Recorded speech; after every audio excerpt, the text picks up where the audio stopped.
नमस्कार साथियों। 3 अक्टूबर 2025 मैं अपने कुछ तथ्य तर्क पेश करना चाहता हूं जो कल घटना हुई कुल्लू में, जिसमें देव तज के अपमान करने के कारण देवलुओं ने कुल्लू के तहसीलदार को खींच कर लाया और देवता के सामने नाक रगड़कर माफी मंगवाई। इस विषय पर मैं कुछ चीजें पेश करने जा रहा हूं। पहली बात है, किसी भी क्षेत्र के प्रशासनिक अधिकारी को ये ज्ञान होना चाहिए, होता भी है, ट्रेनिंग भी होती है इसकी, कि जिस स्थान पर वो कार्य कर रहा है वहां की संस्कृति, रीति रिवाज और आस्थाओं का क्या सिस्टम है, ताकि वो प्रशासन के दौरान उस क्षेत्र में उन चीजों का ध्यान रखें। समस्या ये होती है कि ऐसी घटना तो पिछली साल भी हुई थी, जब बंजार घाटी के देवताओं का प्रशासन द्वारा इसी प्रकार से अपमान किया गया था। लेकिन देव समाज जो है हिमाचल का, वो बहुत पढ़ा लिखा है और बहुत शिक्षित है और बहुत ही डिसिप्लिन और कानून मानने वाला और बहुत ही सभ्य और बहुत ही मतलब मेहमान नवाजी करने वाला है, इज्जत देने वाला है। लेकिन जब बार बार ऐसी घटनाएं होती हैं, जैसे पिछले साल बंजार घाटी में हुई, बंजार घाटी के देवताओं के साथ किया गया कुल्लू दशहरा में, तब भी इसी प्रकार की 2-3 घटनाएं प्रशासन द्वारा की गई। अब होता क्या है, जब हमारी आस्था को ठेस पहुंचती है तो हम क्या करें, क्या एक्शन लें, किसके पास जाए? क्योंकि न्याय करने वाले भी वही हैं और अपमान करने वाले भी वही लोग हैं प्रशासन के। तो कितना हाथ जोड़े हम इन लोगों के आगे? तो और रास्ता क्या बचता है फिर, जब कानून के पालनकर्ता भी वही हैं, शिकायत भी है उसी को देंगे हम कि ऐसा हुआ, और अपराध भी वही कर रहा है, तो क्या करेंगे? कौन सा रास्ता बचता है? तो ये घटना हिमाचल के प्रशासन को सबक के तौर पर लेनी चाहिए। दूसरा पॉइंट, प्रशासन के अधिकारी ने अपमान किया, उसने माफी मांग ली। अब प्रशासन को चाहिए कि उस अधिकारी को उस जिम्मेवारी से हटाकर कोई खुड्डे लाइन पोस्ट पे बिठाया जाए और किसी समझदार अधिकारी को वहां जिम्मेवारी दी जाए। ठीक है, ये मांग है। और तीसरा मैं पॉइंट बता देता हूं कि सरकार, प्रशासन सत्ता के धौंस पर, पावर के धौंस पर इस मामले को यहीं रोक दे। अगर इस मामले को आगे बढ़ाया तो शायद जो ये ऊपर लेयर बैठी हुई है ना, नीचे तो सनातन है, नीचे तो सनातन पूरी तरह से कायम है, लेकिन जो ऊपर बैठी है लेयर, प्रशासनिक अधिकारी, कमेटियों के चौधरी, पॉलिटिशियन, ये एक खोखली सी लेयर है, जैसे दूध के ऊपर मलाई जमी होती है ना, नीचे बवाल है, ये कहीं से फट सकता। फिर अगर प्रशासन ने कहीं इस मामले को ज्यादा आगे बढ़ाने की कोशिश की तो जितने जिलों में हिमाचल में ये देव संस्कृति है, ऐसा उबाल आएगा कि जो मलाई रूपी जो लेयर बैठी हुई है ना ऊपर, जबरदस्ती प्रशासनिक अधिकारी है, मीडिया है, जो एक जाल इन्होंने बुन रखा ऊपर और नीचे बवाल है, दूध की तरह उबल रहा है, तो ये सारे उबल के बह जाएंगे। फिर कोई इस पर नियंत्रण नहीं कर सकता, क्योंकि जो नए नए प्रशासनिक अधिकारी हैं, कुछ हैं, क्योंकि राजा वीरभद्र सिंह जी थे, कितना सम्मान करते थे वो देव संस्कृति का, ठीक है। लेकिन वीरभद्र जी के पास बाद कोई ऐसा व्यक्ति ना अभी पॉलिटिक्स में है, ना वैसे प्रशासनिक अधिकारी हैं जिनको इसी की समझ है, नहीं है उनको। क्योंकि देव संस्कृति या देव समाज के बारे में बहुत कम लोग ढंग से जानते हैं। ये समाज जितना आपको इज्जत, सम्मान, कानून मानने वाला और सभ्य है ना, अगर देवता के साथ अपमान की घटना हो जाए और देवता आज्ञा दे देना, तो इससे बढ़कर योद्धा समाज कोई नहीं है। इससे बढ़कर योद्धा समाज कोई नहीं है। अगर ये समाज कहीं देवता की आज्ञा से आगे आ जाता है ना, तो पंजाब के निहंगों को बड़ा माना जाता है ना, पंजाब का निहंग योद्धा है, ये उससे खतरनाक है। उतना ही सभ्य, उतना ही सही, उतना ही सब कुछ है, लेकिन जब देव आज्ञा आ जाएगी तो मेरे जैसा बुजुर्ग आदमी भी कुछ भी कर सकता है, मैं भी कर सकता हूं। ठीक है। अच्छा, इन द बिटवीन जिनको देव नीति और देव समाज का पता नहीं है, या इस क्षेत्र की परंपरा, भौगोलिक परिस्थिति के अनुसार क्या परंपराएं हैं, जिनको कख ज्ञान नहीं है, जिन्होंने ढोलक उठा के तिलक लगा के ढप ढप करके अपने आप को बड़ा समझते हैं, उनको भी समझनी है। जैसा मैं कई बार कह चुका हूं, ये भूमि देव दानव युद्ध की भूमि है।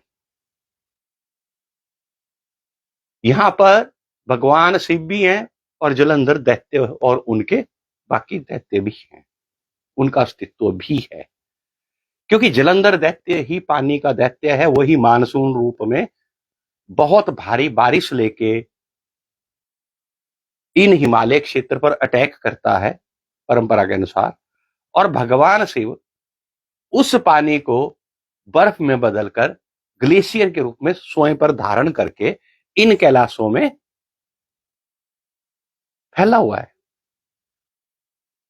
और इसी कारण पूरे उत्तर भारत को पूरी गर्मियों में पानी की सप्लाई मिलती है, इन्हीं ग्लेशियर्स के कारण। तो इन ग्लेशियर्स की फॉर्म में जलंधर दैत्य का रोल भी है, भगवान शिव का रोल भी है। जब जब तक इनका बैलेंस है इन दोनों ताकतों का, तब तक प्रकृति बड़ी अच्छी है, क्योंकि जलंधर दैत्य मानसून समुद्र से उत्पन्न हुआ था, भगवान शिव की क्रोध दृष्टि से उत्पन्न हुआ था, भगवान का ही तांडव है वो।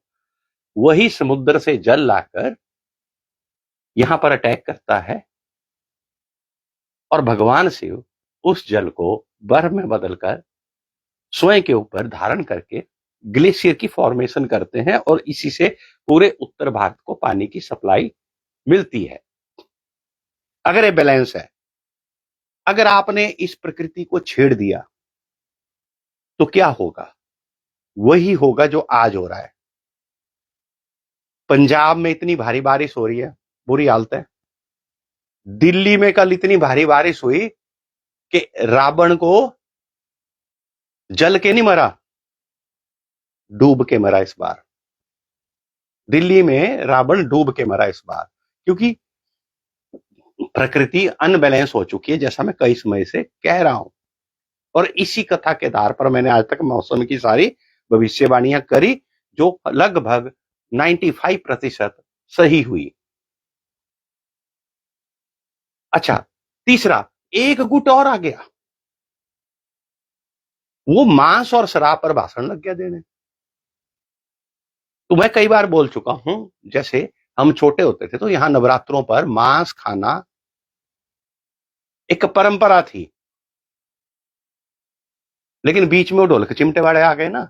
वही कहा ना मैंने, बनारस में एक बाबा है, सुबह 4 बजे गंगा में डुबकी लगाता है, फिर हम यहाँ मंडी में मुझे चेला बना देता है कि बेटा हम तो 4 बजे गंगा में डुबकी लगाते हैं सर्दियों में भी, तू भी जाके ब्यास में जाके सुबह 4 बजे डुबकी लगा। तुम अगर मैं जाऊंगा सुबह 4 बजे डुबकी लगाने उन बाबा की फॉलो करते हुए, तो यहाँ ग्लेशियर का ठंडा पानी और इतनी भयानक सर्दी, मैं तो मर जाऊंगा ना। हर एक क्षेत्र की भौगोलिक सांस्कृतिक व्यवस्थाएं अलग अलग होती हैं।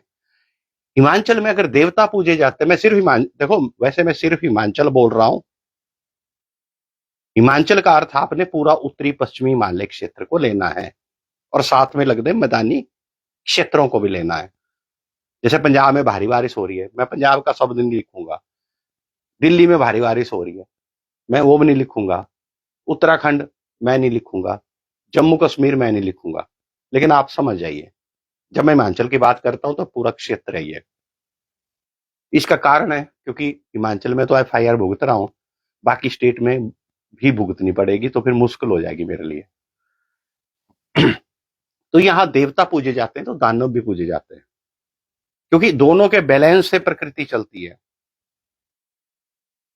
जैसे बंजार घाटी, भरमौर घाटी, कई जगह जलंधर के भी पालकियां हैं, रथ हैं जलंधर के। जलंधर के दैत्य को भी पूजा जाता है, क्योंकि वो भी इस प्रकृति के बैलेंस में जरूरी है। इस कारण क्या है कि हमारे बहुत से क्षेत्रों में, हिमाचल के बहुत से क्षेत्रों में शराब और मीट, ये हर एक पूजा में इन्वॉल्व होता है। कई देवताओं के, कई देवता नहीं, देवता के साथ जो दैत्य शक्तियां होती है, क्योंकि देवता होते हैं तो साथ में दैत्य शक्ति भी होती है, तो उनके कारण बहुत सी जगह शराब और मीट का तो पूजा में ही इस्तेमाल होता है। कुछ एक ऐसी घाटियां हैं हिमाचल में, किन्नौर, लाहौल स्पीति, इधर उधर बरमौर, पांगी वगैरह, वहां तो कुछ एक जगह पर हर एक पूजा में, जो मर्जी पूजा हो, जिस मर्जी, चाहे मरने की पूजा हो, जैसे मृत्यु हो गई, चाहे उसका फंक्शन होगा, उसका कोई पूजा पाठ होगा, चाहे शादी होगी, चाहे ब्याह होगा, चाहे जन्मदिन होगा, हर एक चीज में मीट और शराब का इस्तेमाल होता है, पूजा में भी। अब जिन गधों को पता ही नहीं है यहाँ की संस्कृति क्या है, यहाँ की देव दानव शक्तियों का बैलेंस कैसे चलता है, वो बड़े वैज्ञानिक बने हुए 10 पास। ए जी नवरात्रे लग गए, मीट खा लिया। ए जी फलाने देवता के यहाँ तो देवलू शराब पी ली, वहां तो पूजा में शराब चल, वहां तो उन्होंने शराब पी ली, वहां उन्होंने मीट खा लिया, फलाना कर लिया, फलाना। बेवकूफो, पहले किसी क्षेत्र की परंपरा, व्यवस्था, वहां स्थापित कौन सी शक्तियां हैं, उनके आधार पर कई नियम हैं, कई चीजें हैं। तुम बाहर से देख के गधों को पता कुछ नहीं है, फिर लग जाते हैं बोलने। अच्छा, कई देवता के क्षेत्र ऐसे भी हैं जहां पर आप बीड़ी भी नहीं पी सकते, सिगरेट भी नहीं, उस पूरे एरिया में सिगरेट भी नहीं पी सकते। मीट मांस दारू तो छोड़ दीजिए, कुछ ऐसे भी हैं, कुछ ऐसे भी हैं जहां पर मीट और शराब ही चलेगा, पूजा में भी, खान पान में भी। यही कारण है कि कुछ इलाके हिमाचल के ऐसे हैं जहां पर अपने इस्तेमाल के लिए शराब निकालने की अनुमति है, ट्राइबल क्षेत्रों में, क्योंकि वो क्षेत्र ही ऐसे हैं। अब कोई बनारस वाला बाबा उठ के आ जाए, उसको साइबेरिया भेज दो। साइबेरिया की जो जलवायु है, ठंड है, वहां तो ऑफिस के अंदर भी, पानी के कूलर में भी वोदका मिला के रखी जाती है, क्योंकि वहां का जलवायु, जनजीवन ऐसा है कि वोदका के बगैर आप जिंदा नहीं रह सकते। वो जरूरत है, आवश्यकता है। इसी प्रकार हमारे लाहौल स्पीति का क्षेत्र है, किन्नौर का क्षेत्र है, यहां शराब नशा नहीं है। यहां शराब नशे के तौर पे नहीं ली जाती, यहां पर वो जीवन की आवश्यकता है। माइनस टेम्परेचर में अगर तुम ढोलक चिमटे वाले उसको बोलेंगे नशा कर रहे हैं, शराब पी रहे हैं, वो तो आवश्यकता है, नेसेसिटी है। तुमको पकड़ के सालों को 10 महीने वहां रख देंगे सर्दियों में, लगे ना पता, फिर मरेंगे। तो देखो, जब तक पूरा ज्ञान नहीं होता ना, अपने क्षेत्र में बैठ के ना बड़े वैज्ञानिक मत बनो। वहां की संस्कृति, जलवायु, आवश्यकताओं के आधार पर चीजें होती हैं। और ये दैत्य दानव शक्तियों का युद्ध क्षेत्र है। यहां पर जो भी स्थानीय नागरिक है किसी भी क्षेत्र के, उनको बैलेंस बना के चलना पड़ता है। दैत्यों के लिए भी प्रबंध करना पड़ता है, दैत्य शक्तियों के लिए भी और देव शक्तियों के लिए भी पूरा बैलेंस बना के उस तरह के रीति रिवाज होते हैं। जहां मीट शराब चाहिए वहां मीट शराब चलेगा, जहां नहीं है वहां बिल्कुल बैन है। ठीक है, इसलिए हर एक संस्कृति को, हर एक व्यक्ति को, हर एक परंपरा को, सनातन के अंदर बहुत सी परंपराएं हैं, बहुत सी अलग अलग प्रकार की व्यवस्थाएं हैं क्षेत्रवार। इसलिए जो बड़े सनातन के इस तरह से बने हुए हैं ना ठेकेदार, वो एक डंडे से हर एक व्यवस्था को मत आंके कि मैं नॉन वेजिटेरियन हूं, शराब गलत है, मीट गलत है, ये भी गलत है। भाई भेजो उस बंदे को साइबेरिया, लग जाएगा पता, मरेगा वो। ठीक है। अच्छा, कुछ क्षेत्र ऐसे भी हैं जहां प्रोटीन, चलो अब तो कहीं सप्लाई आ जाती, कोई क्षेत्र ऐसे भी थे जहां कुछ नहीं मिलेगा खाने को, अनाज नहीं पैदा होगा, तो वहां प्रोटीन डाइट कहां से लाएंगे, प्रोटीन कहां से खाएंगे। अब तो चलो कुछ चेंजेज हो गए, सप्लाई आ जाती है, लेकिन कुछ सालों पहले तक ये स्थिति थी, तो वहां पर मांस ही चलेगा। अब हाई कोर्ट के जज, सुप्रीम कोर्ट के जज सनातन की हर एक परंपरा को इंच टेप लेके नापते हैं कि अंधा ही अंडी की हाइट इतनी होनी चाहिए, फलाना इतना होना चाहिए। इनको बोलो क्या कभी उन्होंने दूसरे धर्मों पे बोला कि सनातन ही रह गया तुम लोगों को। और दूसरी बात है, पिछली बार कुल्लू प्रशासन के अधिकारियों ने ऐसा किया, देव समाज चुप रहा, कोई रिएक्शन नहीं दिया। इस बार फिर किया, इस बार रिएक्शन दिया, इस बार सिर्फ माफी मंगवाई। अगली बार करोगे तो पता नहीं, क्योंकि अगर मान लिया उन्होंने कर भी दिया तो हम शिकायत किससे करें कि इनको रोको, नहीं तो इनके हौसले खुलते जाएंगे और कल ये लोग हमारे रथों के ऊपर पांव रखना शुरू कर देंगे आके मंदिरों के अंदर, जैसे जैसे इन लोगों की हिम्मत खुलती जाएगी। तो इन लोगों पर अंकुश बहुत जरूरी है। मैं छोटा सा उदाहरण देना चाहता हूं, पिछले साल शिवरात्रि के आसपास की बात है, कुछ नेता लोग, पुलिस अधिकारी लोग यहां भूतनाथ मंदिर में जूतों सहित घुस गए। हमने विरोध किया, और जिन्होंने विरोध किया, खैर मेरे से तो कोई पंगा नहीं लेता, उनको पता है मेरे को कोई फोन भी नहीं करता, लेकिन जिन बाकी लोगों ने किया उनको पुलिस वाले फोन कर रहे हैं कि इस वीडियो को डिलीट करो, फलाना करो, ढमकाना करो, ये गलत है। लेकिन फिर वही झुंड भूतनाथ मंदिर के पास पड्डल में गुरुद्वारा साहब गया है। ठीक है, तो वहां तो इतने भक्त बन गए ना वो कि जूते हाथ फलाना, भाई वो पीला सा पटका भी दो, वो भी पहनना है, फलाना भी करना है, फलाना भी करना है। वहां तो इतने मतलब वो पूरी तैयारी करके तब एंटर हुए गुरुद्वारे के अंदर। तो जब आप सब उन बाकी धर्मों का सम्मान रखते हो, उनके धर्म स्थानों की आस्था का ध्यान रखते हो, चाहे पुलिस है, प्रशासन है, अधिकारी है, नेता है, तो जहां सनातन समाज की बात आती है वहां तुमको पता भाई ये जेंटल लोग हैं, कुछ बोलते नहीं है, शरीफ लोग हैं, कानून मानने वाले लोग हैं, इनको तो जैसे मर्जी रगड़ दो। लेकिन अब हिमाचल में वो नहीं चलेगा, अब हिमाचल में वो नहीं चलेगा।